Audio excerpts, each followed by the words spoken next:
And it's time now for our Bite of the Week. This time it comes from a Jamaican living in New York who told us how COVID-19 has changed her life. The woman who tested positive for the disease is now at home in isolation. She gave an account of her experience.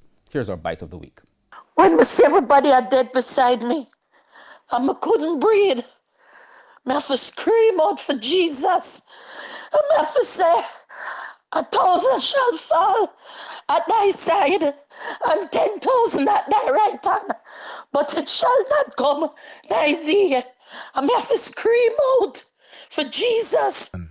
This is no one easy thing, and I want to tell you some I feel a little better. I'm still sick. So we just have to pray.